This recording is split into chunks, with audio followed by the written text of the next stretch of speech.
Yeah, loved it. All right, we're excited to have everyone here tonight. We'll go ahead and call the meeting to order and start with roll call. Here. Here. Here. Here. Here. Okay, we'll move on to Pledge of Allegiance, followed by a moment of silence. I pledge allegiance to the flag of the United States of America and to the republic for which it stands, one nation, under God, indivisible, with liberty and justice for all.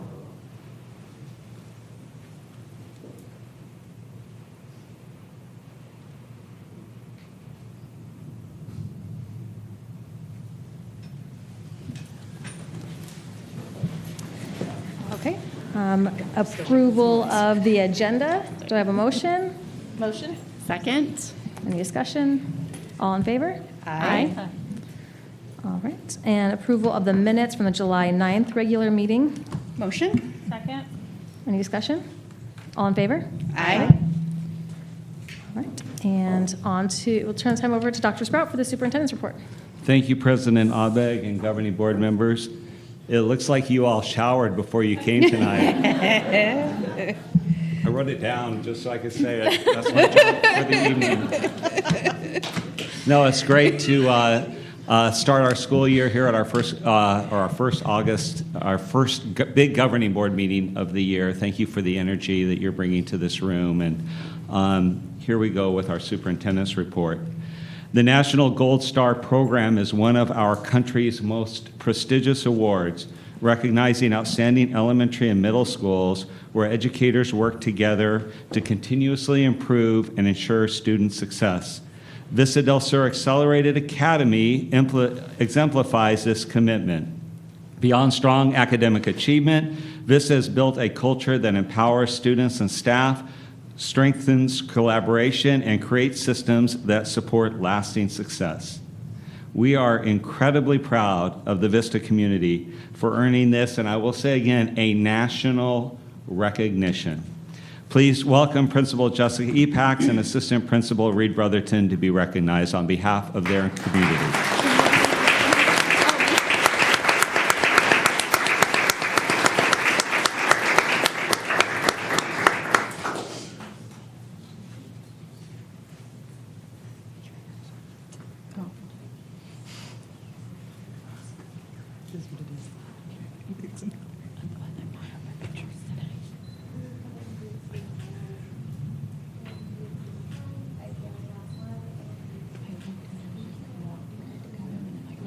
Like we're right on the car, but it doesn't end anytime soon, and The Excellence in Education Award is Levine's highest honor for teachers, recognizing exceptional educators who set the highest standard for student achievement, instruction, leadership, and professionalism. Tonight, we will be recognizing the top echelon of teachers in our district, one from each school. Congratulations to each of you, and I know that you have a lot of family members and friends that are here that have supported you on this journey. Congratulations to you all as well. As your name is called, please come forward to be recognized. Our first recipient is Shakima Littlejohn from Levine Leadership Academy.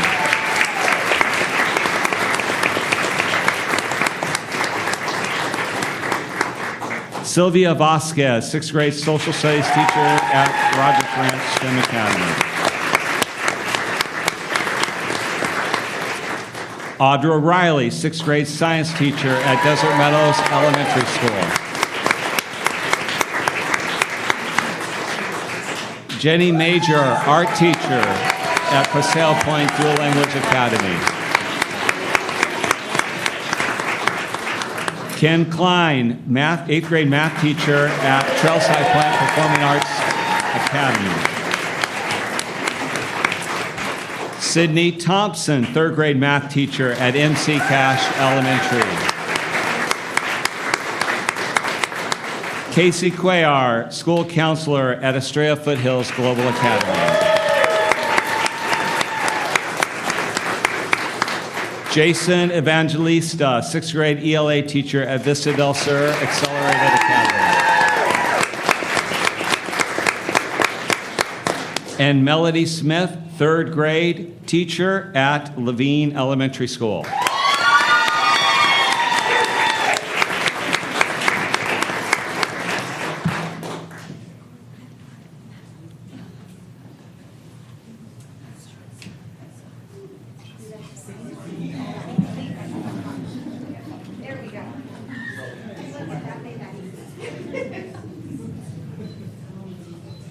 Okay, I'm going to go in 3, 2, 1. Smiles. 3, 2, 1. Again in 3, 2, 1. Just need it. Last one for me. Thank you. Oh, you know, family, if you want to come up real quick and get a picture, let's do it.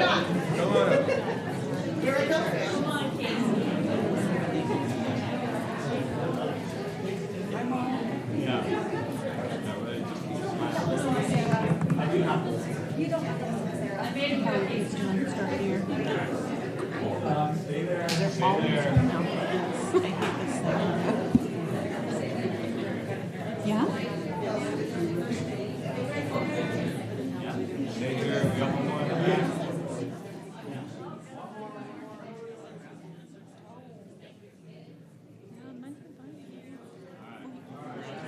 Six. Oh, wait, I see that.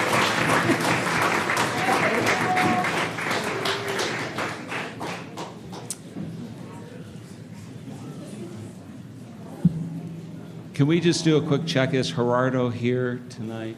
We've been looking for him. Okay. We're going to go ahead and recognize a former student, the recipient of the Sandomir Memorial Scholarship, established in memory of longtime MC Cash principal Lisa Sandomir. The scholarship supports former MC Cash elementary students who have graduated from high school and are continuing their education at a college or post-secondary program. This is Gerardo Osorio, who is this year's recipient. So let's give him a round of applause. He will be starting next week at ASU, majoring in education. So he may not be here tonight, but he'll be back here 4 years because we're going to hire that guy when he finishes up his program. So we are so proud to support Gerardo as he begins his exciting next chapter.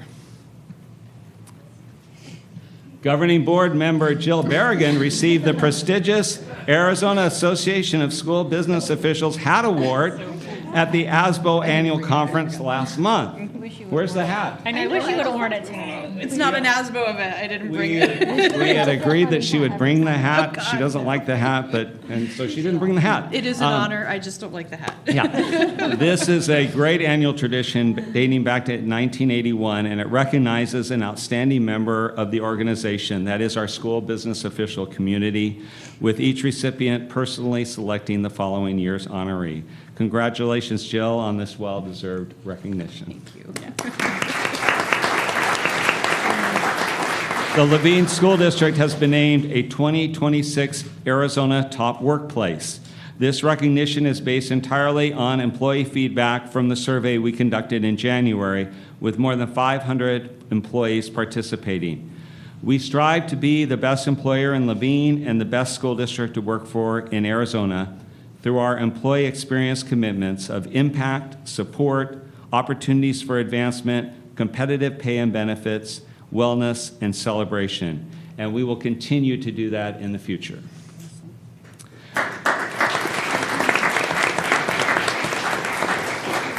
The second annual South Mountain Levine Chamber of Commerce golf tournament raised $29,315 for the Levine Education Foundation. These funds directly support our students through, like Gerardo, through scholarships and other opportunities. We're grateful to the Chamber, our community partners, and everyone who made this event a success. The Chamber has been a wonderful partner with us, and so thank you to them. And we have leaders from the Chamber of Commerce here tonight. Maisha Harris, if you'd please come forward.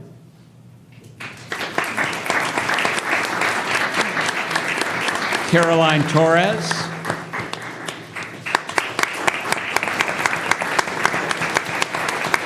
Adam Meitzel. And AJ Greathouse to present the check.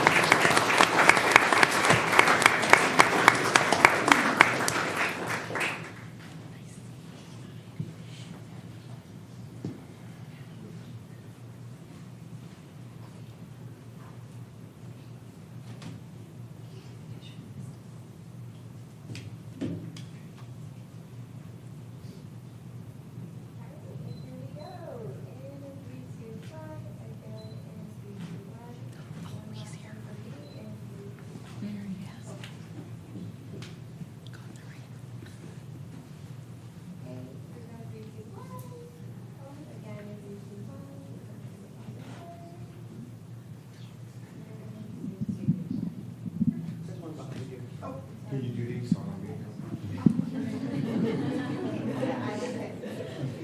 All right, here we go. In 3, 2, 1. Again, in 3, 2, 1. And we go in 3, 2, 1. Perfect. Dr. Sprouts. Do we have Julie up here? Yeah, Julie Starkey, our community engagement coordinator. Is that right?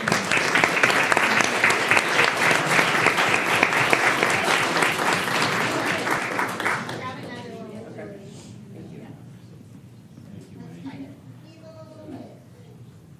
All right, here we go. In 3, 2, 1. Again, in 3, 2, 1. Last one. In 3, 2, 1. You guys want me to do these ones too? Yeah. Okay. Sorry, guys. 3, 2, 1. Okay, hold on. One more. For $29,000, you can take all the pictures. And here we go. In 3, 2, 1. Again, in 3, 2, 1. Perfect. Thank you.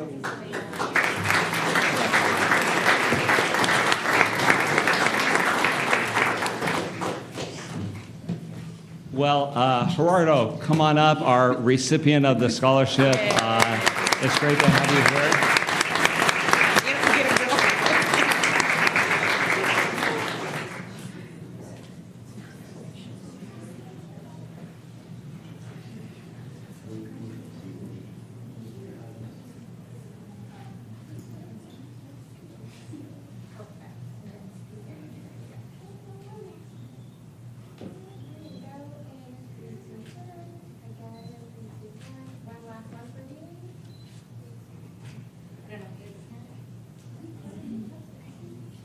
Well, Ms. Sandomir would be very proud of you and have a great start to your college next week, right? All right.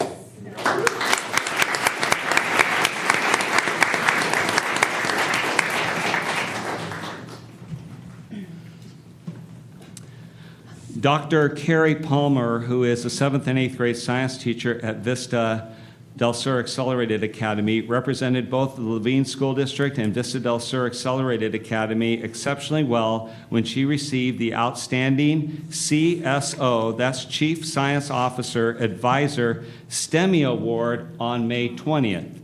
This is for the science people like an Emmy or an Oscar or a Tony or whatever the other ones are. And she's now aiming for those as well, by the way. As our Chief Science Officer Advisor, Dr. Palmer dedicates countless hours to developing our student STEM leaders and helping them make a meaningful impact in their school and community. She also works behind the scenes to secure grants for new STEM programs. And this fall, she'll represent Vista Del Sur as a presenter at the Arizona Middle Grades Summit. Congratulations, Dr. Palmer, and thank you for all you do for our students.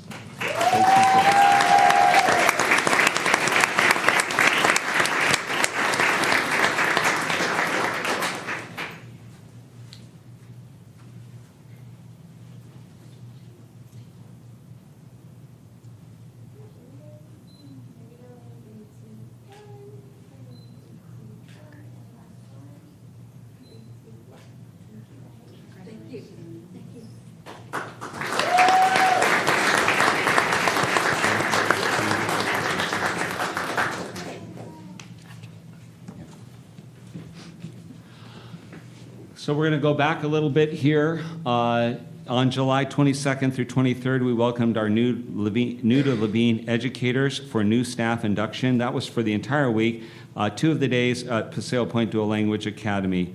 Over those days, staff received targeted training in key curriculum areas, including Eureka Math Squared and Arts and Letters, to prepare them for a successful start to the school year. A special thank you to our instructional coaches and gifted lead teachers who led the sessions and helped give our newest team members a strong start in Levine.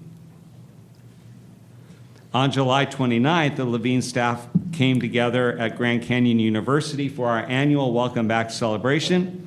It was a great morning filled with inspiring messages, laughter, school spirit, and plenty of energy.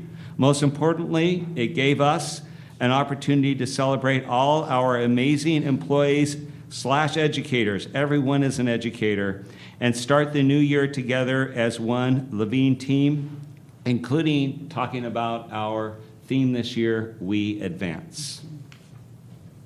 Meet the Teacher Nights were held at each of our 10 campuses on July 30th. Schools were filled with smiling faces, excited students, and families ready to begin another great school year. We loved welcoming our students and families back and seeing our classrooms come to life, and they are to life now at day 9.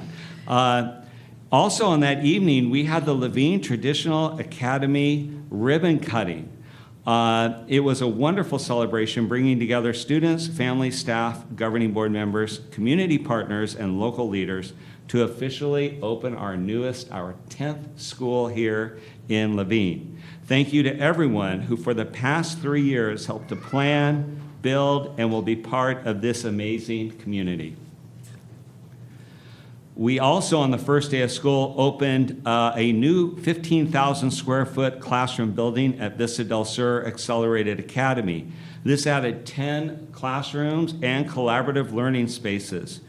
We also have completely remodeled their kitchen and cafeteria, and that opened on the first day of school. And if you're driving by Vista at all, you will know we are not done there. We still have a few things going on, including renovations to the media center, front office, and main entrance, which will continue through the remainder of the year. Not the school year, like 2026. Don't want anyone. We're getting lots of calls right now from the Vista parents that are watching on YouTube. Wondering, is this really going to go on forever or not? The 26-27 school year is off to a strong start, as I said. I want to thank our staff for all the hard work that went into preparing for the first day of school and ensuring a successful opening. Thank you as well to our families for their support as we begin this year's journey together. We currently, as of today, have 8,216 students in our classrooms in K through 8th grade, and also that includes our developmental preschool.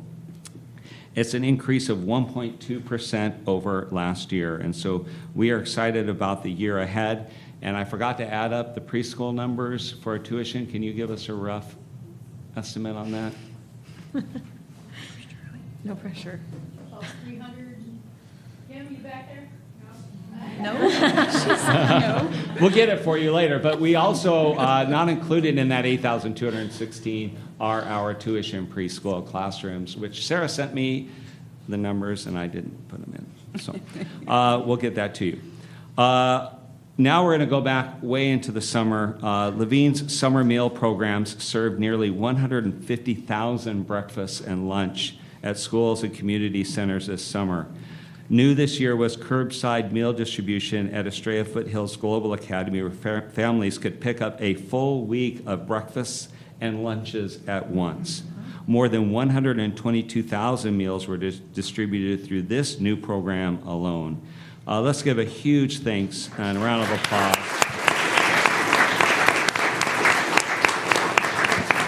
We have an amazing, amazing child nutrition team.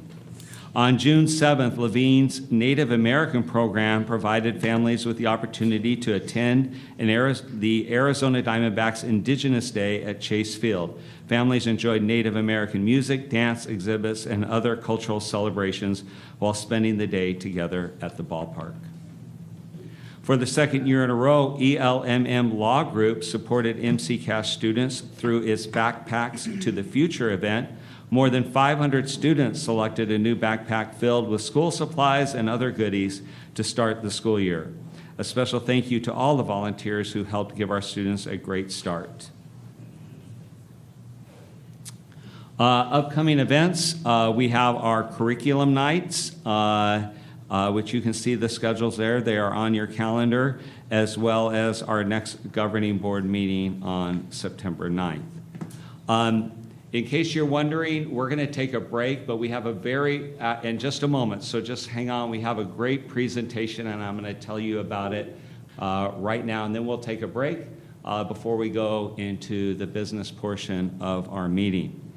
So every August, starting now, we will feature the signature program at one of our schools.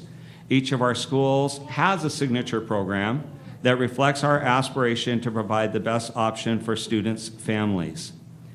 Now, before we had signature programs and called them signature programs, the district opened its first choice school, Vista Del Sur Accelerated Academy, in 2007. So it is fitting that we do our first signature program spotlight with Vista. So next month, we will begin our traditional classroom spotlights. But please join me in welcoming Vista Del Sur Accelerated Academy Principal Jessica E. Pax for our signature program spotlight.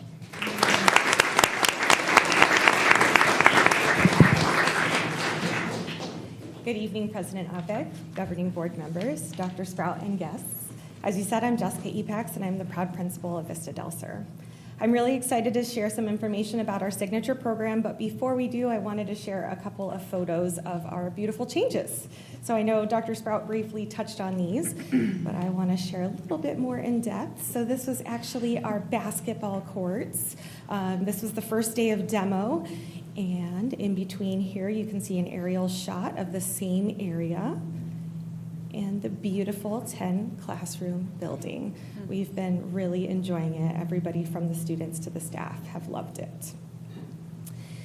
As Dr. Sprout shared, our front office is still under construction, so that's the photo on the left, but I wanted to show the non-scalable fences that were installed at our preschool area.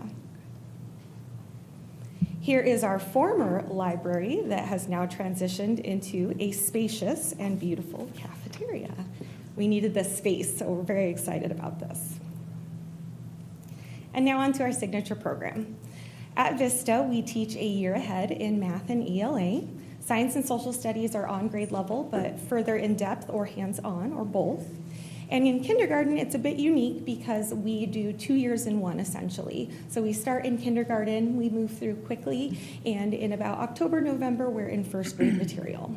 Something else that is unique to us is that we offer high school level courses. So all of our 8th graders have the opportunity to take algebra. However, you can double accelerate if you show a readiness for it and can take geometry, which is a sophomore level high school course. Now, we're really strategic about this, and we start in about 4th or 5th grade, but you can move in and out of this acceleration.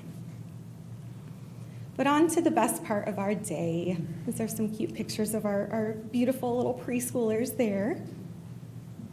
Our students. So our student population, this is a breakdown of the sections we have. So in preschool, we currently have 3 sections.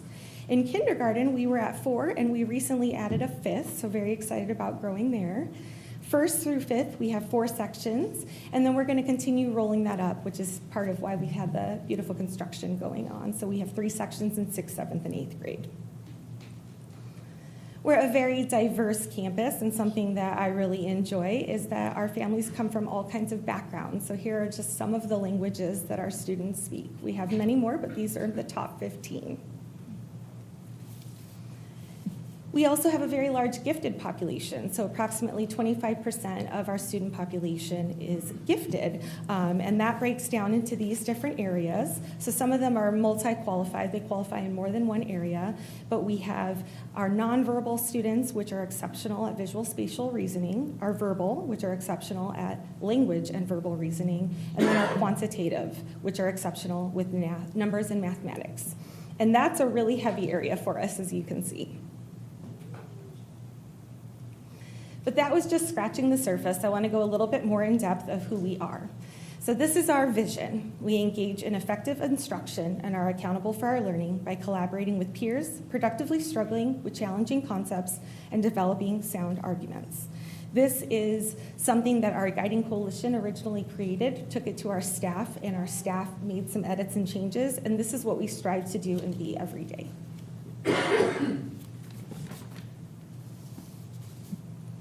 So our instruction, as we know, the world of automation and AI is taking over, and so we really strive to put our students in charge of their learning.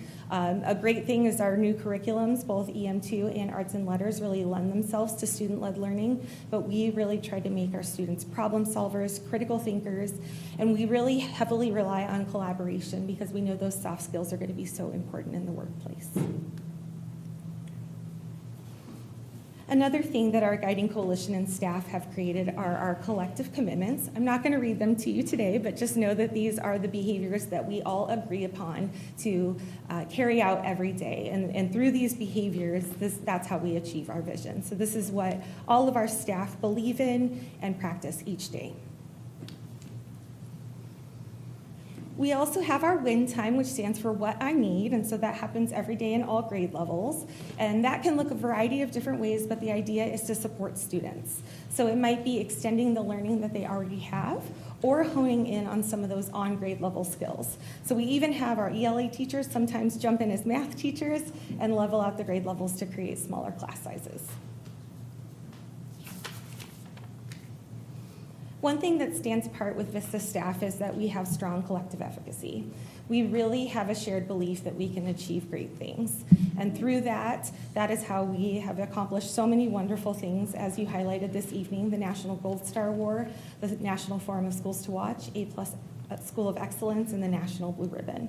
But of course, we couldn't do that alone. We have wonderful staff and wonderful students, but we also have incredible parents that complete that support for us. We ask every parent to volunteer at least 7 hours per year, and last year they volunteered over 4,000 hours, so pretty incredible. They do a variety of things like copying, helping in the cafeteria, and even sharpening pencils. We're also blessed to have a dad's club that leads our fall festival, so they put that on for the whole school and design our Levine Parade float. So very blessed to have the wonderful parents that we do have. I want to go back to our vision for just a moment, and as you'll notice, we is capitalized and highlighted on here. And when we were creating our vision, the staff and the Guiding Coalition really felt strongly that the we was not just our students. As staff, we are learners too, and we really have to have that growth mindset. And so something that is important at VISTA is that we have a culture of coaching. It starts from the first time you're interviewed to make sure that you're on board with that belief. And everybody from first-year teachers to experienced teachers are coached on our campus. So at least weekly, they meet with our coaches. And something that I thought was really special was at the end of the school year, I sat down with each teacher and I said, hey, what's going well? What's something you could change or would change if you were, king or queen for the day? And over, I kept hearing that the coach was pivotal. The coach had made such a big difference. And we truly see that all the time. We're so blessed to have the coaches that we do. One of the strategies that they do that's my favorite is guided peer observations. So they actually will take a teacher who has set a specific goal, and they take them to a teacher in our school who's amazing and shows them a strategy that they can take back and work on in their class. And then, of course, they support and plan that with them to execute it. So just very blessed to have the coaches that we do.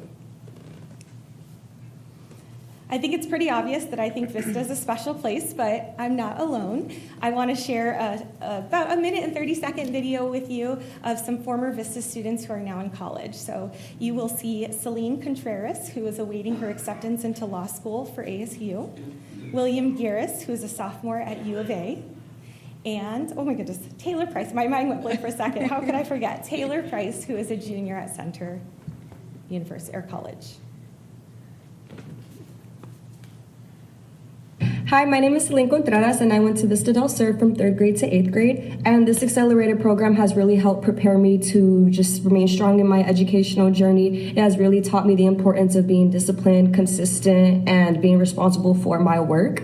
I've been able to carry these skills all throughout high school and college, which has allowed me to not only graduate high school with not only my diploma, but also my associate's degree. I've been able to complete my bachelor's in just another 2 years and have applied for law school as well. So this program really helps prepare me and really strengthen my ability to carry strong through my education. I think Vista really helped prepare me for a rigorous course load in high school, especially doing all honors. With the accelerated classes that I was able to take at Vista, the geometry and algebra classes especially helped me to get ahead and into pre-calculus and calculus early. I also think that the community at Vista was really fantastic. All the staff were amazing. My teachers were great, and I felt that they really had my best interest in mind. And the people I met at Vista, my friends, I still talk to today, and I don't know where I would be without it. As a gifted kid, the accelerated program at Vista helped me stay interested and excited about school. And the algebra and geometry courses let me skip some classes in high school and already start at some higher level math. But above all, it was the support system at Vista that really impacted me. The teachers always encouraged me to be confident and believe in myself. It was something I really needed at the time and something that still sticks with me today.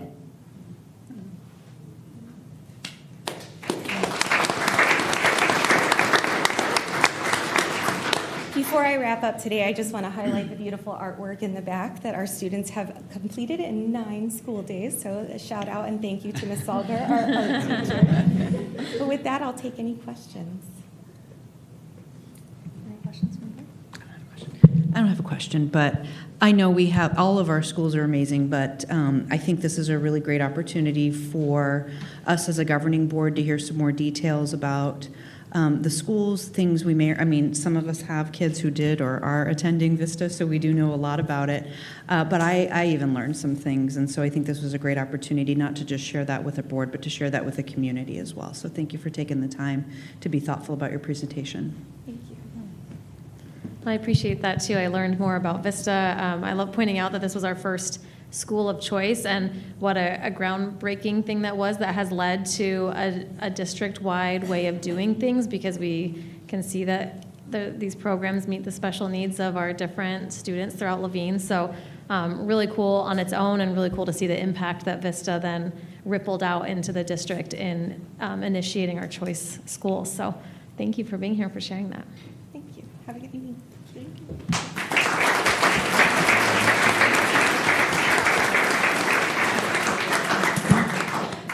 Okay, thank you, everyone. We are going to take a break before we go to the business portion of our meeting. You're welcome to stay or to go enjoy other activities this evening. So thank you for being here.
On to the main event here, what everyone's excited for.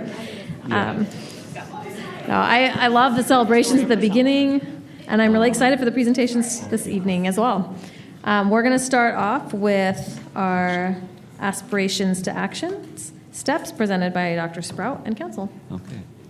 Thank you, President Abeg and governing board members. Tonight, the council team and I will be presenting the process our administrative team uses to strategically plan, which we call aspirations to action steps.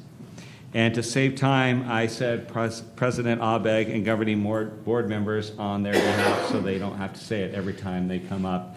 There's going to be 10 visits to the podium. So first, we start with our longstanding vision and mission statements, both of which bring focus on maximizing the success and the advancement of all students. So how do we fulfill our vision and mission? In April and May of 2021, coming out of the pandemic, the administrative team met to develop a set of aspirations with the purpose of meeting our vision and mission. Aspirations are the hopes of achieving or becoming something. And a deeper dive into aspirations, first of all, our aspirations are future-oriented. They are not what we have done, but what we hope to become. They keep us focused on doing what is best for our students, their families, our staff, our community at large, and even the state of Arizona. They are crucial to our continuous improvement as a district. And finally, a focus on the future, doing what is best, and continually improving are all virtuous acts. And when we do them right, our aspirations are foundational to our culture as a district. Here are the titles of each of our aspirations. Please note that these are not ranked in any rank order, but they are incredibly intertwined. We also developed definitions for these aspirations. These have seen slight modifications over the years, and we always make this available to be downloaded. If you're in the audience watching on YouTube, you can download this document with a QR code. So, it's great to have aspirations and to define those, but what's next? And the answer there is our action steps that we do every year.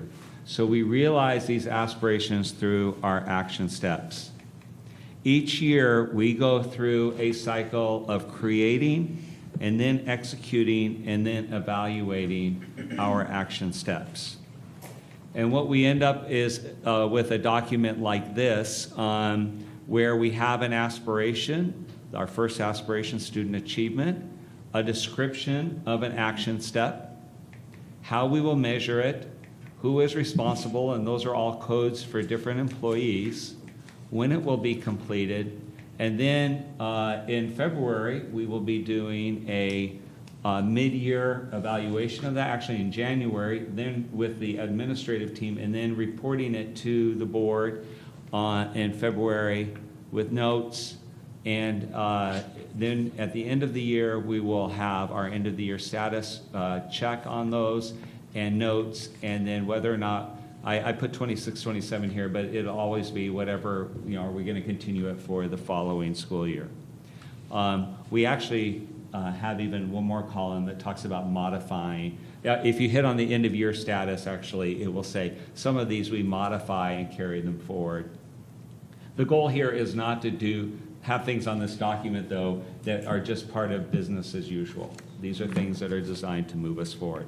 So I went over the schedule with you. In May, at our admin retreat, we do an end-of-the-year evaluation, and we begin brainstorming on action steps for the following school year. We refine those over the summer. We do a final meet. We review this again with our admin team in July. This is our August presentation, and so tonight what you'll be hearing is a review of last year and the coming year. Then we will put these, the aspirations action steps document for the current year on the agenda for at your next meeting. We'll do, I'm sorry, I got my months wrong here, but our mid-year progress presentation will be to the governing board. That might be February. It might be us doing it as an admin in January and then reporting in February. And then throughout the year, this is a very living document, and so we are constantly adjusting it based on things that arise or as input that we receive from staff or community or governing board. So tonight, council members will provide you with highlights. They're not going to go through every action step, otherwise we'd be here for a very long time, as a look back to last year and a look forward to 26-27. So we're going to start with our first aspiration, student achievement, and Sarah Zambruski, Assistant Superintendent of Academic Services. Good evening. I won't go through all the names, all right. But some of our highlights was student achievement last year. We did use M-Class, which was our new literacy assessment and dyslexia screening program, to increase the percentage of students reading at grade level. And I'm really excited because our third graders did pass the state average in ELA proficiency, so that was exciting. And we did decrease the number of minimally proficient third grade readers by 8%.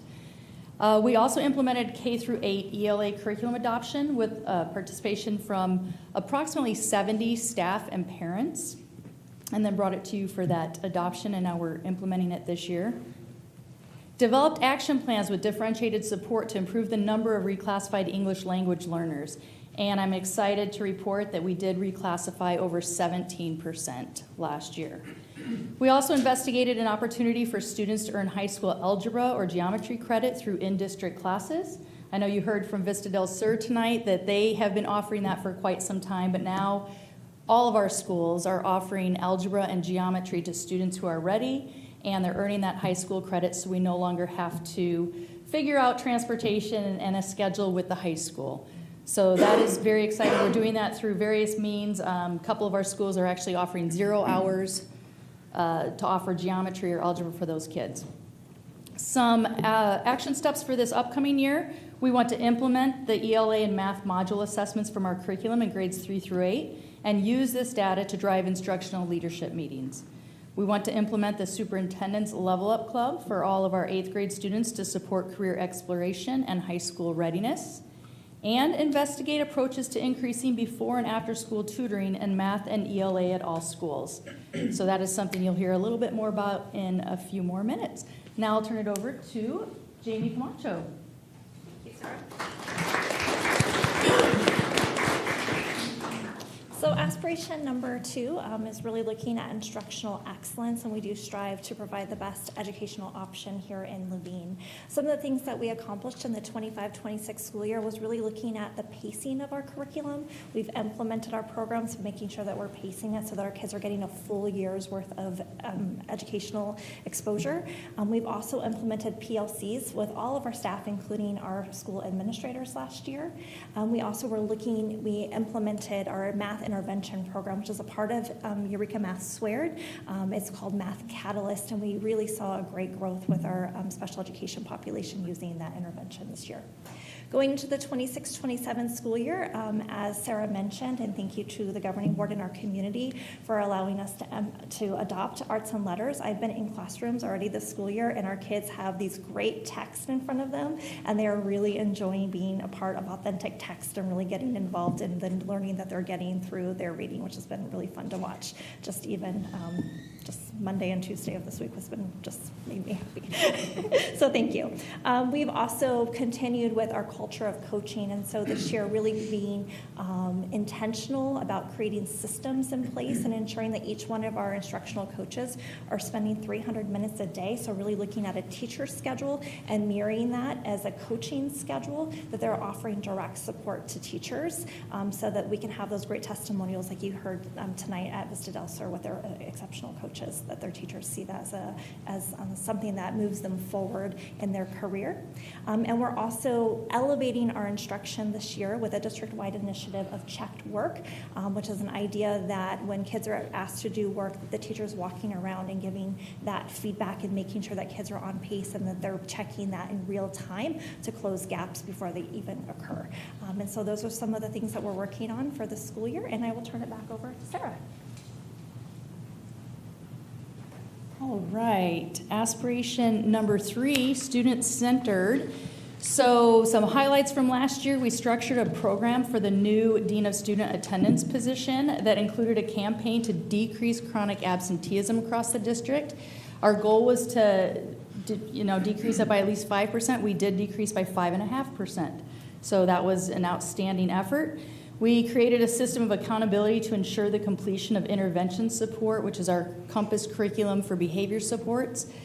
Prior year, we were at about a 21% completion rate. Last year, we were at a 73% completion rate. So the assistant principals came together and came up with a really effective accountability system for that.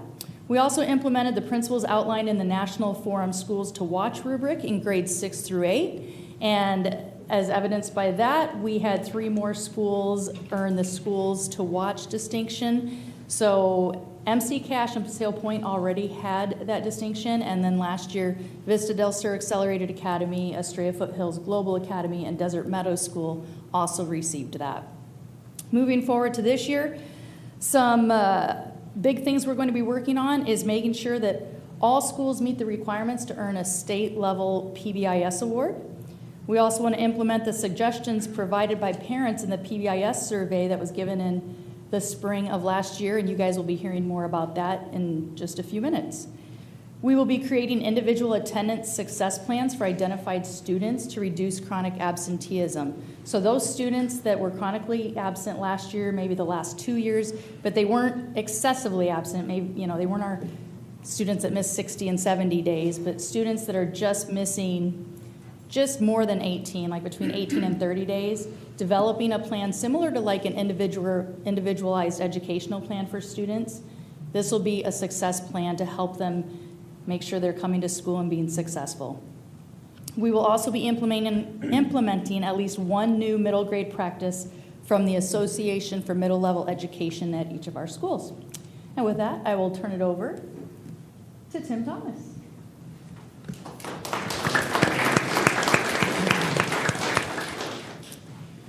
This evening, I'll present on some of our action steps under aspiration number 4, employee experience. Number 1 is investigate increasing the leadership performance pay hourly rate.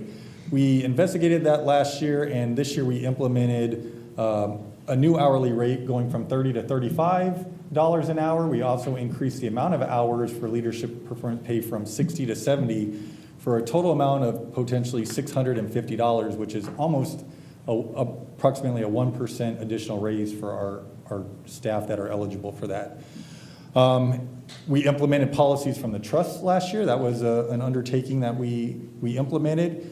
We pursued a Best Employer Award, and as you saw from the superintendent's update, we were awarded a Top Workplace Award.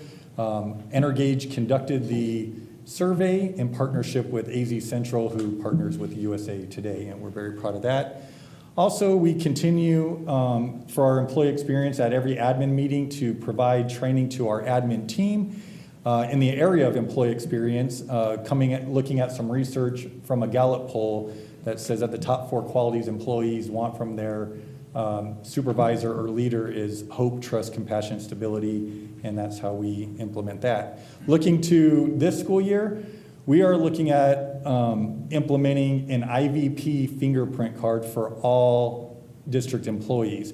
All employees are fingerprinted when they are hired, but an identity verified print are required of certificated teachers and employees that provide direct service to students. But it's been highly recommended, and many districts have moved towards ensuring that all employees have an IVP card, and we will do that throughout this year. We're also going to implement a new calculation plan for educator effectiveness labels, with many of our schools no longer doing NWEA, which has traditionally been the data point that we use for that. And we are going to develop a plan for K-5 literacy endorsement, which is going to be required of all teachers who teach reading in K-5 by August of 2028. And those are just a few of our action steps under employee experience. I will turn it over to Me. Dr. Sprout. Thank you. You'll notice that we do not have any action steps here. That is simply because action steps are always innovative in this approach that we use, but we still wanted to have innovation as one of our 10 to remind ourselves to be innovative. So now we will turn it over to Dr. Kapliger. You got the easy one. Good evening. Aspiration number 6, community choice. And some accomplishments from last year. We continued strengthening Levine as a district of choice by establishing the signature program at Levine Traditional Academy and launching a comprehensive marketing plan that included the school's mascot, branding, and identity. We also continued developing and enhancing signature programs across the district that support student achievement while providing distinctive educational options for our families. This year, looking forward, we will strengthen how we listen to and respond to our families by developing consistent feedback tools that inform parent programming, communication, community engagement, and marketing. We will also expand targeted and consistent messaging that highlights what makes our schools unique and reinforces Levine as the premier educational choice for families in our community. Aspiration number 7, alliances. Looking to last year, we continued expanding partnerships that directly benefit our students, families, staff, and schools. Through Winterfest, the Chamber Golf Tournament that we recognized this evening, and the Levine Legends Dinner, we raised $58,000 for the Levine Education Foundation, which was $15,000 more than the previous year. We also had 172 community volunteers support 7 food distribution events, serving nearly 5,000 households, while grants and community contributions generated an additional $70,000 to support district initiatives, an increase of $10,000 from the previous year. Looking forward to this year, we will build on that momentum by strengthening participation in the Levine Interfaith Network and expanding access to community resources for families and schools. We will also develop strategic fundraising plans to grow both the Levine Education Foundation donations and education tax credit contributions. And that brings us to aspiration number 8, which is stewardship. And Charlie.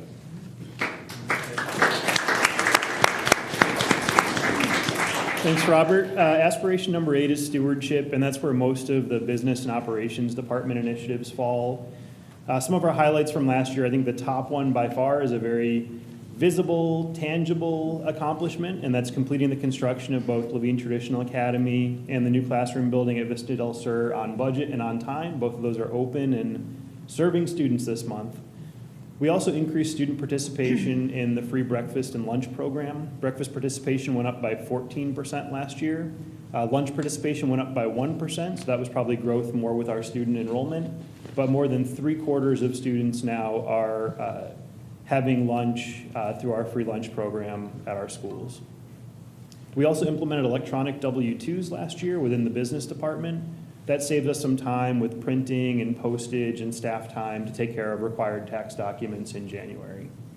Looking ahead to this school year, we still can't get away from construction. Just looking behind this building, you can see the frame for our new transportation building, and so 2 key aspirations are completing the renovations at Vista del Sur that Principal Epax talked about earlier, and then also seeing the new transportation building just behind us here built out and ready to be occupied in the second half of this school year. We'll also continue to expand our electric vehicle fleet and the percentage of miles that are driven by our electric buses. If you drive down 51st Avenue and look over toward the district property, you'll see some yellow ballards that are being installed alongside the new electric bus chargers. There's also an easement for SRP on the agenda tonight that's tied to powering up those chargers. Once those are up and running in the next few weeks, We'll have our new electric buses on site and pretty drastically expand the routes driven by electric buses this year. Finally, we'll be working to finalize and formally adopt a guidance document for parent support organizations this year. With our new school LTA opening, knowing we'll need to have a new parent support organization forming, we want to have a point of reference and support for those organizations to have similar practices and support district-wide. I'll shift over to aspiration number 9, which is advocacy, and our aspiration here is to sustain partnerships with elected officials and policymakers to support public education. A few highlights from last year: we participated in the Greater Phoenix Education Management Council's Day at the Capitol, also participated in the School Boards Association Advocacy Day, and provided some district-specific analysis of what was HCR 2007, now I believe is Prop 320 and will be on the ballot this November, to explain the impact of a new constitutional requirement that directs certain districts to spend a certain percentage of operational spending on instruction. We continue to participate in many organizations that advocate for public education, and these are the types of things that will continue this school year to fulfill our advocacy aspiration. I'll hand it back now to Dr. Kaplinger to wrap up with aspiration number 10. Aspiration number 10, safety. Tonight we look forward to our annual safety and security presentation, but as a brief preview, last year we strengthened safety and emergency preparedness across the district by fully implementing the standard response protocol and training both staff and students. We also hosted 2 parent information events, updated our emergency operations plans, and expanded card reader access entryways to improve security and accountability district-wide. Looking forward to this year, we'll continue strengthening our safety systems by completing threat vulnerability assessments across the district, upgrading our communication infrastructure, and implementing a district-wide visitor management system to provide greater consistency, security, and accountability on every campus. Thank you.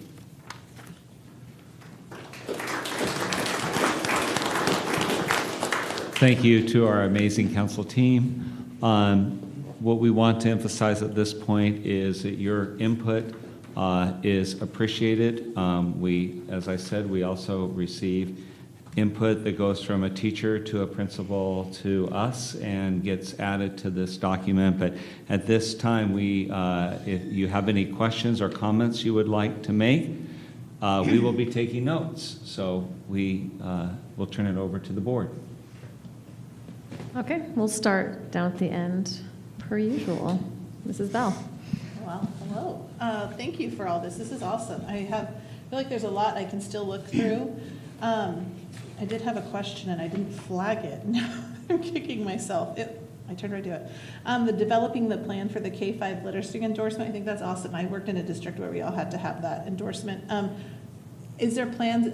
Are there plans to make it go above K-5 eventually? 6-8? So the statutory requirement by statute, the statute requires it to be K-5. Okay. And so that is our focus right now. That does require completion of coursework and the completion of the test, and we've been told some of our staff currently have it.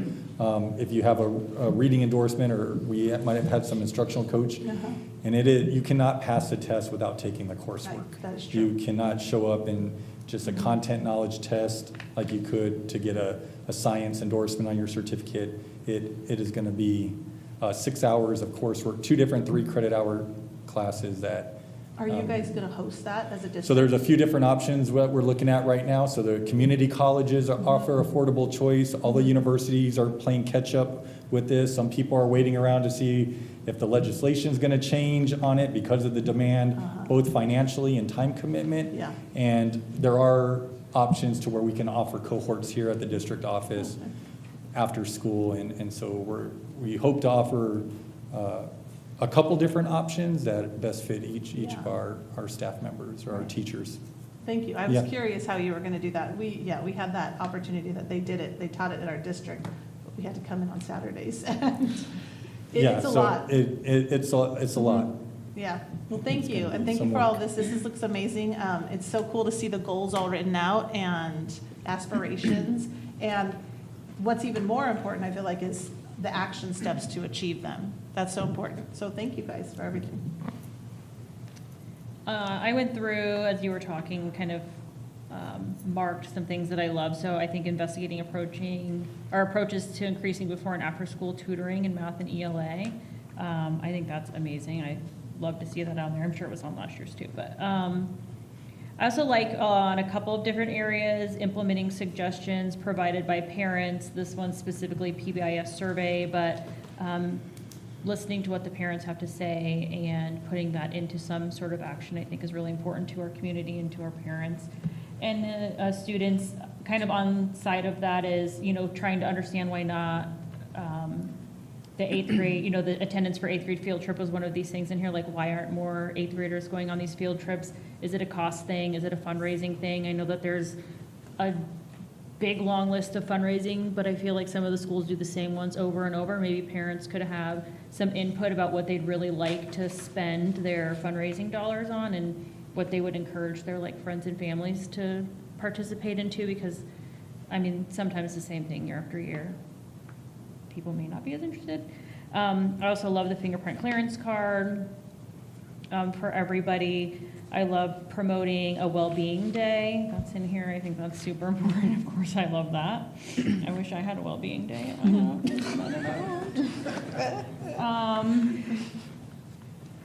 And I love the new fleet. There's just so much. There's so many things that I just marked that I thought are really important, and can't wait to see where this list goes next year. I actually went through last year's too and just kind of highlighted some things that I loved about what we finished off on last year. And of course, I think some of the construction is the biggest. And then I'm really excited to hear about the new visitor check-in badging and all the above. So great work over the summer, even though it was summer for you, for most. It wasn't summer for you guys. My favorite fundraiser is the butter braids. I'll always buy a butter braid. So that's my input on that. A butter braid? Oh dear God, we've got to get Linda a butter braid. I know, I have 2 in my freezer. I'll bring you one. Okay, I've never heard of this. You're gonna love it. Where do you guys live? We sold candles. Candles, okay. I just want to say that I know Dr. Sprout mentioned it's like a living document. You're constantly working on it. And I think what I've recognized through the years of presentations is it's beyond that. It's the passion of the work that you guys do. You have an incredible cabinet team that we should all be very, very proud of. And then the work that trickles to our schools and to our departments.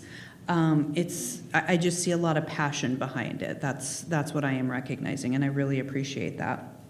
The only piece of input I have is that on the advocacy one, Charlie, you're hiding. Okay.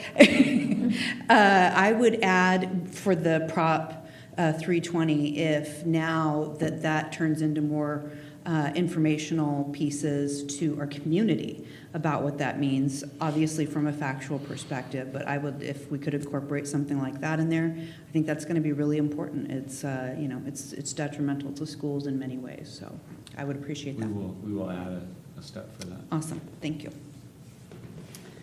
Well, I just appreciate the intentionality behind the thoughtfulness of all of this, because each one of these we can't do it all, but each one has just a great focus to help shift instruction and increase student proficiency.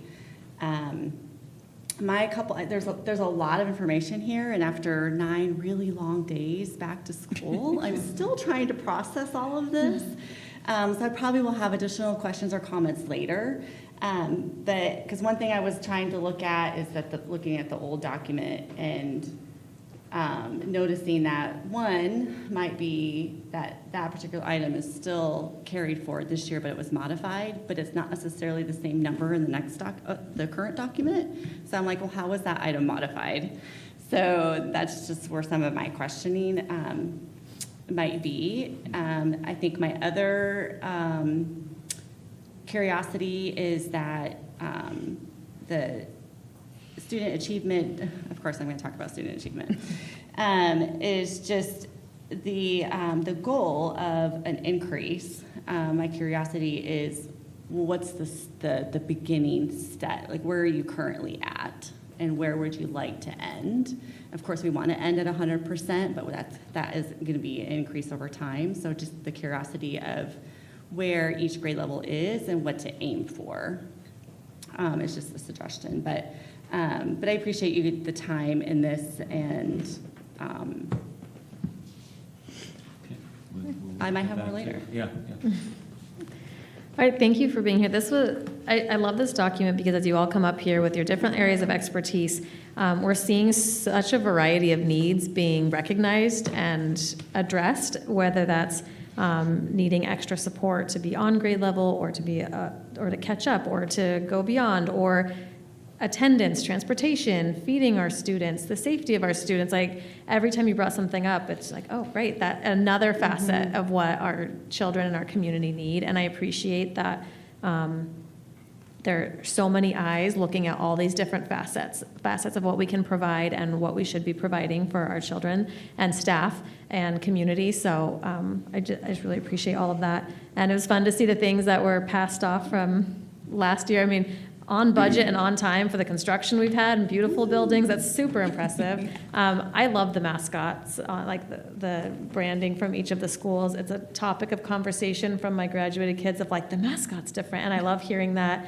I love seeing the actual texts from my 7th grader sitting on the couch when they should be at school, but still like it's so fun to see him come home and sit down and read the books, and I see what he's reading and know what book he's doing at school. So it's just been a great start to the year, seeing all this and letting you know too, like these things we hear about them here, but I'm also seeing them at home. It definitely is in the culture of the district, and so I appreciate all that work and know that it is being seen by all of the families that you're serving in this. So appreciate all of your work on that. All right. Well, first of all, President Abig, we appreciate you recognizing, and I know the entire board does, the multifaceted operation that we have. We are a multi-million-dollar company that has some of the most important work that you can do, which is, as our theme says this year, advancing students, their families, our staff, our community, our country, and it is a multifaceted work. So the last thing I have here is, out there is the best administrative team to oversee the various aspects, whether, everything you mentioned goes down to one of our leaders or multiple leaders in one area. And so I just want to say thank you to our administrative team. This is their document, it's our document, they have created it. As you said, there's passion behind it, there's wanting to improve and do and even be a better district every year based on this document. And so thank you to our administrative team. And that concludes our presentation. Thank you. Okay, we'll move on to our next presentation, which is the 25-26 Title I and PBIS Parent Survey with All right, well, hello Mrs. again. Yersky. Hi. President Abig, members of the board, Dr. Sprout, and all of these amazing esteemed guests we have with us tonight. Wanted to share with you, each year we do give a parent survey regarding our Title I programming and our PBIS, because as Ms. Getsky said, we do value parent input, and we just need to figure out ways to get more of their input. So first of all, these center around aspiration number 3, student-centered, where the Levine School District partners with families to care for the educational, physical, and social-emotional needs of our students. And aspiration number 6, community choice. Levine School District embraces its role in providing the best educational options for preschool through 8th grade children. So this annual survey, we gained feedback regarding our educational activities, curriculum, homework, PBIS, and then participants also have the opportunity to provide feedback and suggestions for improvement. So I want to just share a little bit of the highlights with you. First of all, we only had 386 total responses. So that's disappointing. We sent out through Parent Square multiple reminders and things, but this year to hopefully get more responses, we are going to put it on our schools and our teachers to send out, because we find that sometimes when they hear from their teacher or their principal, they tend to be a little bit more responsive than just something from the district. So we're going to try just different things to try to get more of those responses up. But of the 386 responses, 73% of them were from our preschool through third grade parents, which is kind of typical too of the parents that seem to be the most involved, and then as their child gets older, you know, the participation gets a little less. And then of these, 41% have students in our specialized programs. So they might be EL learners or part of gifted education or special education students. So just some overall general celebrations that we found from this. The parents overwhelmingly rate the academic environment and the overall instruction at the schools as excellent. I just couldn't believe how high these ratings were out of the 386. They also greatly appreciate the amount of technology available to our students, and they appreciate the collaborative communication between families and staff regarding the programs and school events. When we described kind of the Title I support and asked our parents what kind of impact they felt it had, and some of the supports that we mentioned was dedicated instructional coaches at each of our school, collaborative family events, intervention programs to meet individual student needs, and extended programs such as our summer school for continuous student progress. 95% of our parents surveyed agreed that these programs have a significant impact. We did, like I said, ask for feedback and areas of which they'd like to see some improvement in, and they said that they would love to have more consistent and personalized updates on student progress and longer lead times for school events. So these results for each specific school have been shared with each of the school administrative teams so that they receive that and they know if they had more parents that maybe requested that, then maybe they can work on getting their timelines out a little bit quicker with their parent communication, and also get with their teachers to make sure that they are communicating on a more regular basis regarding their child's progress. There was also a very high demand, which as you saw was one of our action steps now, because a high demand for after-school tutoring in math and reading. And they would also like to have some home learning guides for parents, which our curriculum does provide, but sometimes maybe it's not real user-friendly, so we're going to work on getting something together for our parents so they can support their child at home. Also inclusive support, so families seek more support for diverse needs, emotional regulation, gifted instruction, and community-based adult education classes. So again, all of these are action steps that we have just to kind of combat this and target it and provide more opportunities for our students and our parents. And then moving on to our positive behavior interventions and supports. As you know, our schools all utilize PBIS to establish a proactive, unified approach to student behavior and character development. So some highlights from that parents really appreciate is, number one, that it's memorable. They love the acronyms. They're easy to use, easy to remember. They're tied to the school mascot, and they really help students connect to the school-wide expectations. They also, most of them were very familiar with the PBIS expectations for their children. And they love that it's positively worded. It constantly is instructing students on what to do, not what not to do. And so creating just kind of that warm learning atmosphere for our kids. Some suggestions to enhance the PBIS program, and again, these were shared with each individual school site, so they got the comments from all of their parents with some specifics. But overall, parents would just like to see a more consistent use by all staff members, especially in the departmentalized grade levels. They mentioned that some teachers, were really great about rewarding their students, and other teachers they never heard from. So just being more consistent from all staff, providing meaningful incentives instead of toys or chips and candy.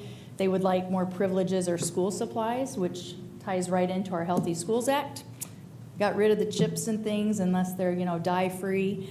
But anyway, that was a big thing for parents. They really would prefer school supplies or privileges.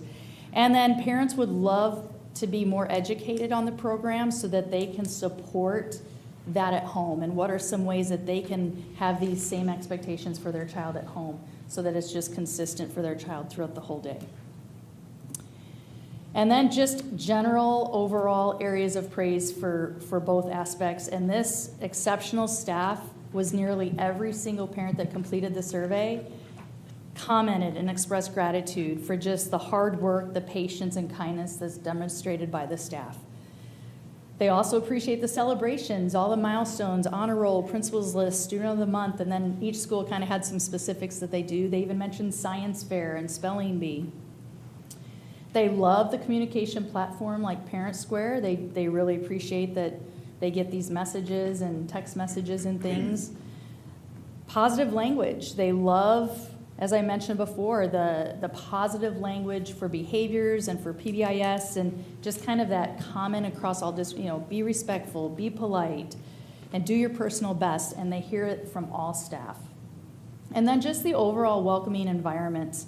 And they said it's created from the principals, the assistant principals, all the teachers, even down to the groundskeepers. And they really were very positive about how attractive our schools are. Just from the moment you drive up, it's just a very welcoming environment.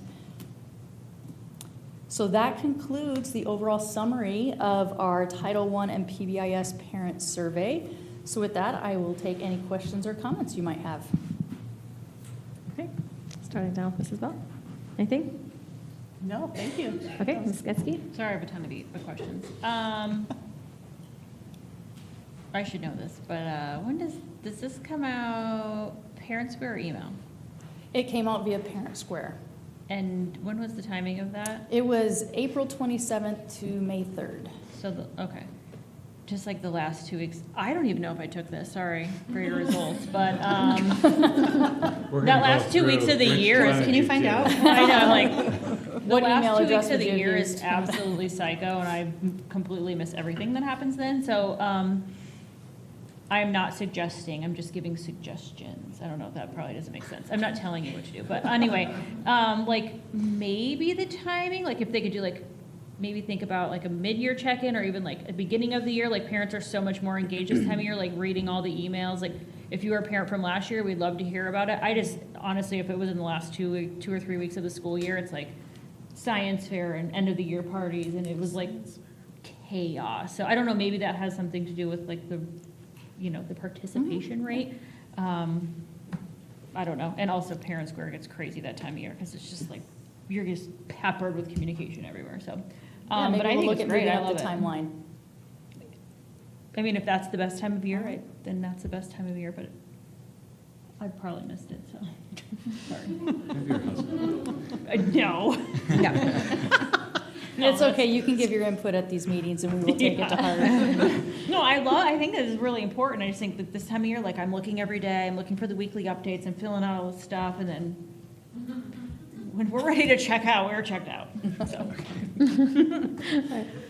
I don't have any questions. I would just say, we thrive off of feedback and education and, results, and what's the response to that and how do we move forward. So it's tough when you see a low participation rate like that. Mm-hmm. But I would just say take some solace in knowing that that means that people are mostly happy about things. And when they're upset, that's when you usually hear from them. So just remind yourselves that people are happy. There were only 50 upset ones because butter braids weren't Oh, fundraising for child schools. Get them in there. But I'm with you on that. Those are, we need to do that. Maybe just to add to Jennifer was saying is there, surveys are hard. That's an issue in probably all school districts. I experience it as well. And like Jill said, the feedback, if there is no feedback, it's usually because they're satisfied. But maybe opportunities of, maybe you have a lot of parents come from parent-teacher conferences, that there's an opportunity that they can just take it right there real quick, with a little kiosk, and then like a prize, to have like a raffle or something.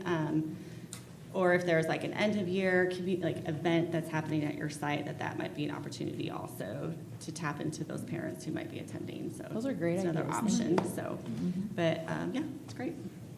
As I was brainstorming too, when do you have a captive audience? The drive line with QR codes? I mean, people are there for a long time. Put it on the, or like. Especially at Levine Traditional. You don't get your kids. Yeah, especially at Levine Traditional.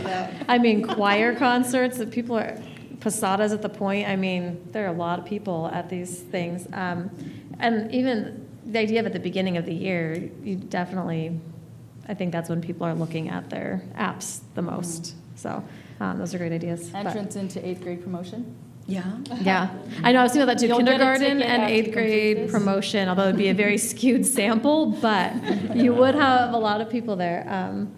Yeah, and I appreciate you bringing these and bringing the celebrations and the suggestions for improvement, because I think that's great for us to know what everyone's seeing on both sides. And so, yeah, just appreciate that presentation. All right, thank you.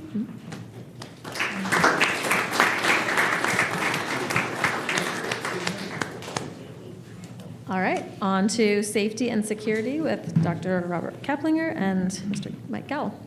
Thank you. President Abeg, members of the board, Dr. Sprout, it's my privilege to stand before you this evening and introduce the annual presentation on safety and security in the Levine School District. In a moment, I'll be introducing our Safety and Communications Coordinator, Mr. Michael Gowell, to review safety and security best practices in the Levine School District, which include additions and enhancements implemented since last year's presentation. This includes a review of the district's evidence-based approach to school safety, which guides our work. We will conclude with a review of safety and security measures that will be or continue to be implemented this school year. I would like to bring to your attention to the fact that some operational details of our district safety and security have not been included in this presentation to preserve the integrity of our emergency operations. If you have specific questions after this presentation, they may need to be answered in executive session. We just reviewed our district aspirations, but as a reminder, at the foundation of the safety aspiration is the fact that we as a district prioritize the safety and security of all members of our school community. To demonstrate how this aspiration has been translated into action in the 25-26 school year and will continue in the 26-27 school year, it is my great pleasure to introduce our Safety and Communications Coordinator, Mr. Michael Gowell.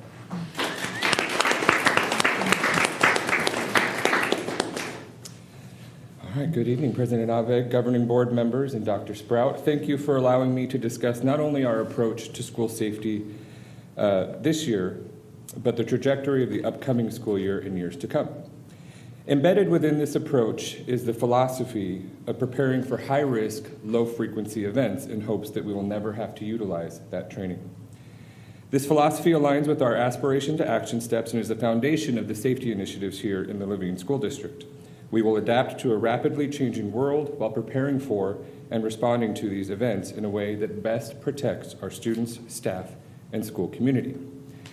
We remain committed to taking an evidence-based and reality-driven approach to school safety, one that's proactive instead of reactive, maintains an approach that's grounded in real-world data and proven best practices, an approach that is not driven by speculation but rooted in measurable results. That's why we are constantly reviewing regional and national best practices in efforts to maximize the safety of our campuses.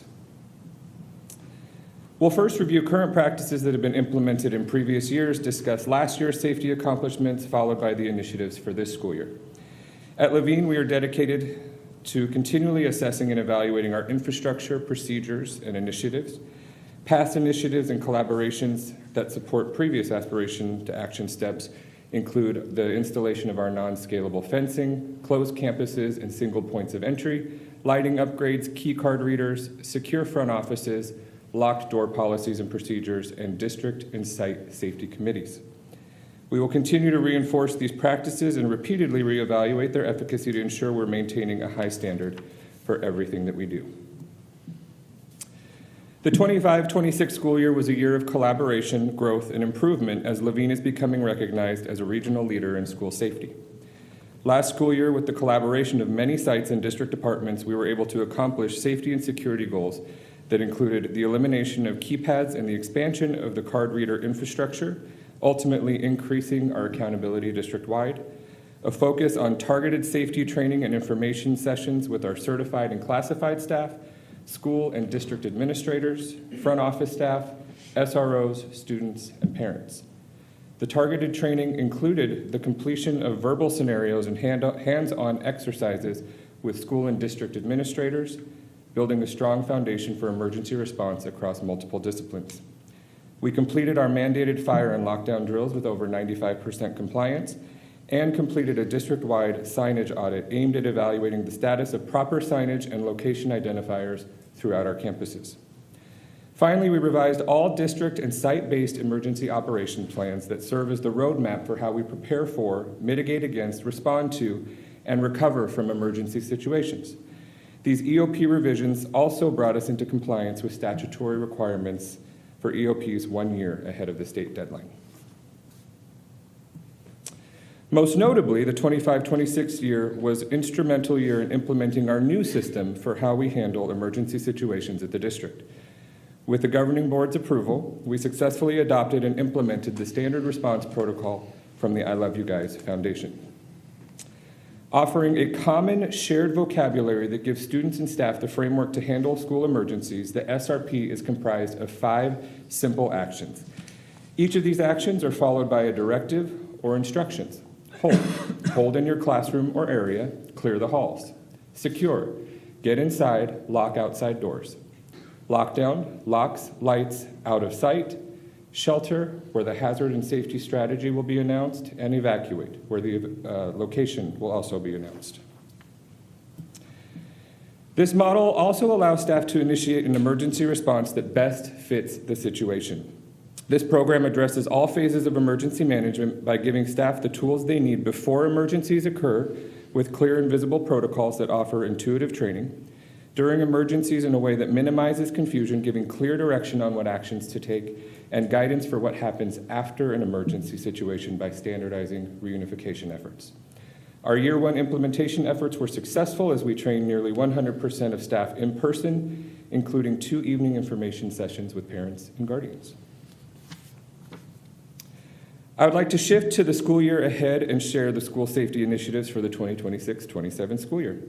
In fiscal year 26, we were awarded the School Violence Prevention Program's maximum award of $500,000.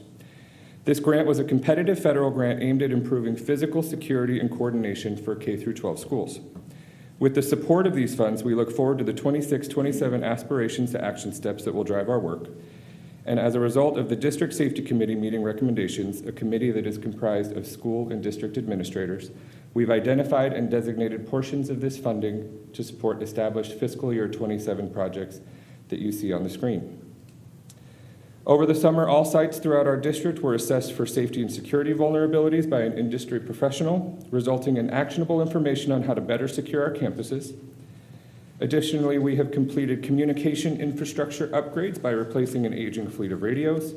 And finally, we are weeks away from implementing a new visitor management system across all 10 schools and the district office. I do want to mention, however, that throughout the school year, the District Safety Committee will continually examine and evaluate potential solutions that can maximize our preparedness efforts. I want to discuss 2 of the major initiatives I just highlighted, starting with the communication infrastructure upgrades. It was identified through the Safety Committee that all school sites had an aging and variable fleet of radios that aided in communication breakdowns. Our goal by distributing a standardized fleet of high-quality radios was to maximize communication for day-to-day and emergency operations. If you look in front of you, you will see the 2 models that were purchased. Each site was given 30 radios, and select district personnel will now have access to radios allowing for emergency communications at every site, a previous limitation.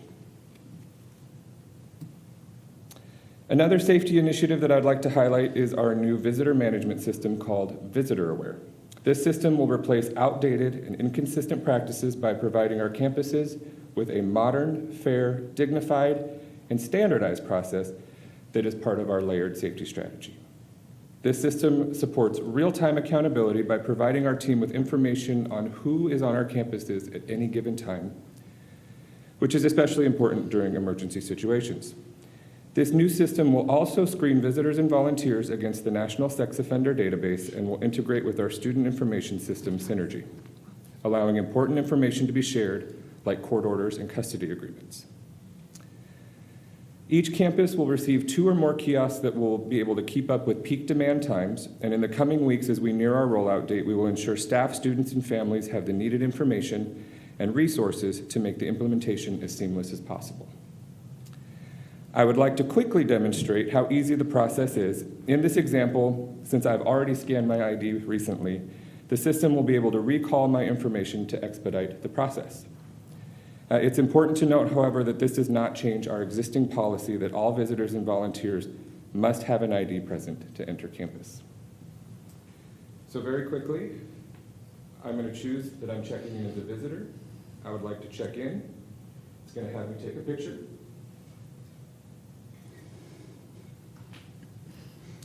I'm going to choose which destination I would like to go to. For the sake of today, I'm going to go to a classroom.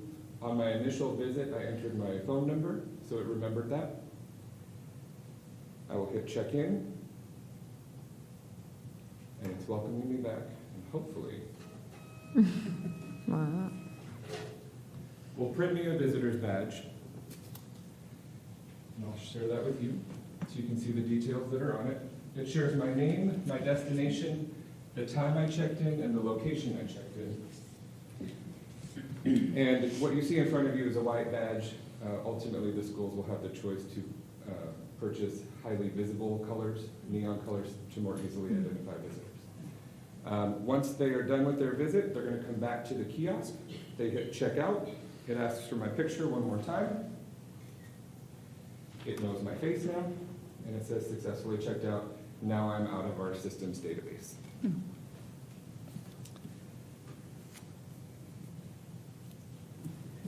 Continuing on, I'd like to discuss the results of the school safety program application process that was shared with you earlier this year.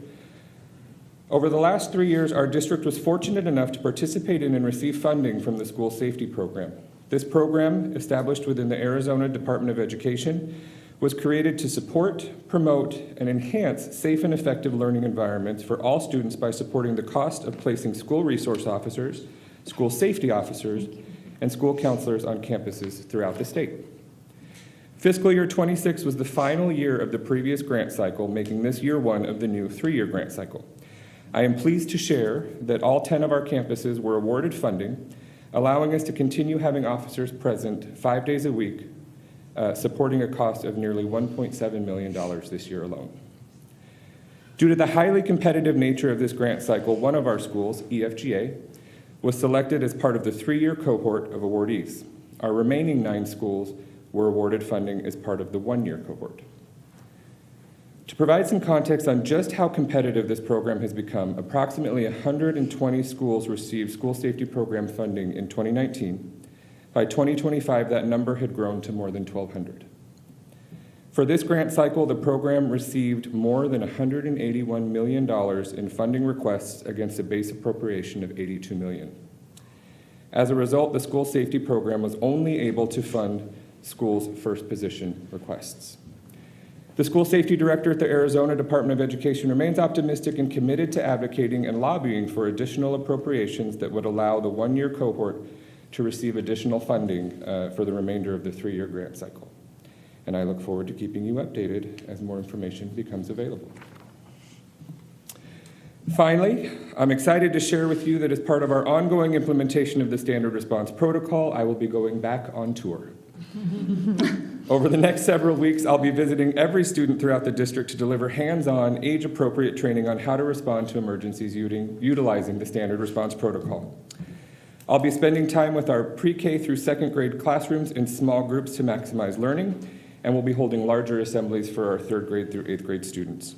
We saw positive results from this practice last year, and I am very excited to get back into classrooms again. Staff training is in progress, and we will hold a parent information session in person and online in September to allow our families the opportunity to hear more about our practices. And to conclude my presentation this evening, I would like to show you a small clip from a newly published video that our students and families will see this year. Not only does it show the commitment of the I Love You Guys Foundation to continually improve and provide their resources free of charge, but it offers our students age-appropriate materials that turn a challenging subject into a fun part of their overall school experience.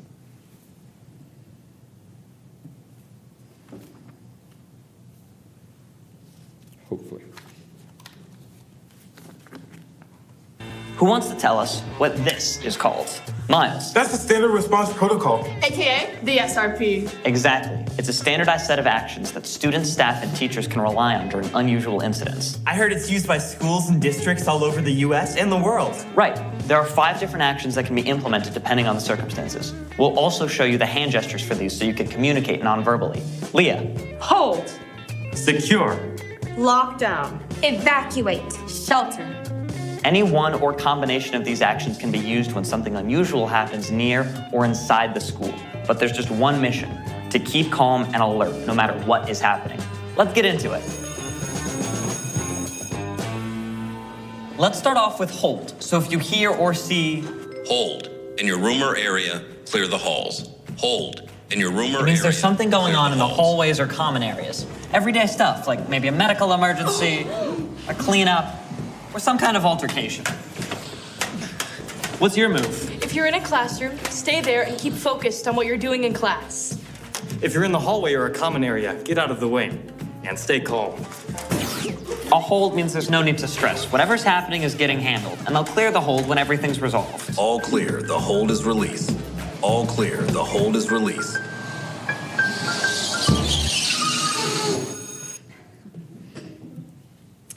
And with that, I'm happy to take any questions you might have. Okay, start at the end. Anything from you, Mrs. Bach? Okay. Well, thank you so much. I know, this is all things that we wish we didn't have to talk about, but we're grateful we have people like you and a district and admin and staff and teachers that take this seriously. As a mom, I have all 5 of my kids are in school, 4 in this district. And this is amazing to see how seriously we take it. And I love this new visitor aware program we're going to do.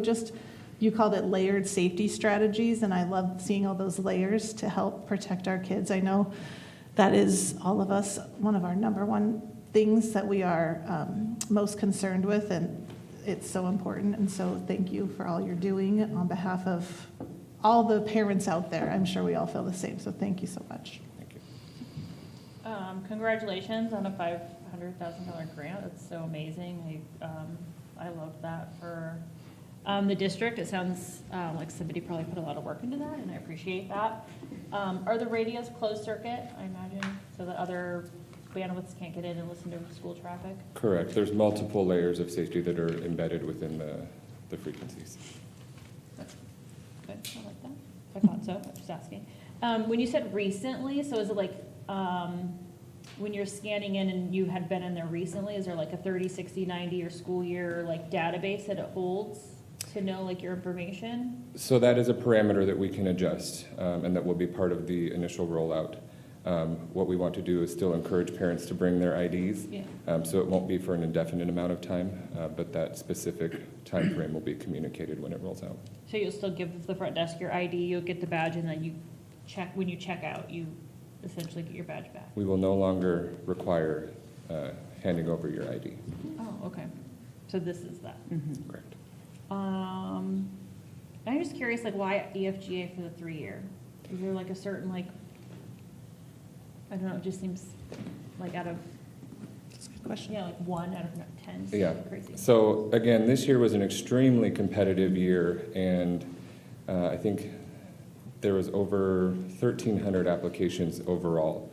We were provided they were graded upon a grading rubric. The Department of Education did release the results and how each individual school ranked. It was not a district application, it had to be site-based applications. So we worked closely with all the site administrators on their applications, and we received the grades back, but no explanation on how those grades were determined. So other than, this was the score you got, here's how they fell that way. So there was no comments associated with the grades. Very cool. I love it. Thanks. What he's not saying is that it was a very bizarre year from ADE, and that the rhyme or reason as to why they selected things across the entire state is yet unknown to us. Correct? Okay. Correct. Yeah. Just to be sure, I think these like disappear after 24 hours or something, so you can't just like keep wearing the thing. Correct. So at midnight, if for some reason a parent didn't come back and check out with us, they will get booted out of the system, and that way. But I mean, like physically, this image kind of disappears, so somebody can't like take it off, put it back on the next day, or somebody else can't use it or whatever. Okay. Like on the paper, it actually disappears? Yeah, it's like heat. Is it not? That, I don't know. Ours in Avondale worked. That I That's don't what know. I remember. I don't believe it does Test that. it. Put it out in the sun tomorrow. We'll See what try it, happens. though. Keep that, Yeah, where's the Jennifer. QR code? Hidden though? feature. So that is also a secondary way that you can check out. Yeah. Did you hear him? I'm sorry, what? Secondary way to check out the QR code. Oh, you just scan it? So your picture, you can scan the QR code. You know, nobody can accuse this district of not taking safety seriously. We have been so committed that we have added a position. We've hired a person who, I think it's really important that how calm you remain and how collected you remain. If, like, you would not want me in charge of a program like this. I'm hyper and anxious and easily startled. That would not be a good fit. So not only have we committed to making sure that we have a position for it, but we have the right person in the job. So thank you for the information you shared tonight. They agree. Thank you very much. Nothing to add. I had another question about this. With the phone numbers, do they then use that for like if they need to communicate to people who are on campus in case of emergency, it like blasts a text or something? Correct. Okay. That's exactly what it's for. Okay. So it is an optional, when you check in, it's optional if you want to enter your phone number. We're not requiring that to check in. Okay. But if they do utilize that phone number, then yes, they'll receive text messages if we ever have to utilize one of the standard response protocols. That's awesome. Okay. I just have to say, like, undoubtedly for me, safety is the number one thing. I mean, nothing else matters if the kids aren't safe at school. And I always get a little bit emotional watching these because my kid's there too. And we care about all the kids there, but I can feel what all the parents are feeling and the trust that they put in our district. And in every person that's here, all of you are on the front lines and your staff are there, so I appreciate all the effort and time that you put into that, and I'm glad to hear that we have a committee. I hope that all of you and all of your staff do, if you have any ideas or see anything, say something to improve. I mean, this looks like a great plan, but you guys are there and you're boots on the ground, and there's nothing more important than making sure our kids get home every day. So appreciate everyone here and everyone on campus making sure that we keep our kids safe. That's all. Thank you very much. Thank you.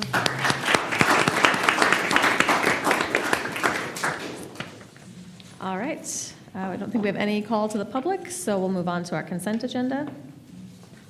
Do I have a motion? Motion. Second. Any discussion? All in favor? Aye. Oh, okay. President Abeg and governing board members, we have was not hired today, but we have an outstanding individual that has joined our team to provide us with support, and that is our temporary principal at Estrella Foothills Global Academy, Marianne Lesher. Marianne, would you please stand up? Along with our assistant principal, Irving Barraza. They have done an outstanding job to start off this year at EFGA, and we have we're hearing wonderful things about Marianne. She's a decorated principal. She just retired on June 30th, and she's back in the trenches. So, what a long retirement. Yeah, okay. Yeah. So, but we're just very thankful for her. So thank you, Marianne, for joining the team. Thank you for being here. Okay, on to our board consideration and action. We have the SFOB capital plan submittal. Motion. Second. Any discussion? All in favor? Aye. Aye.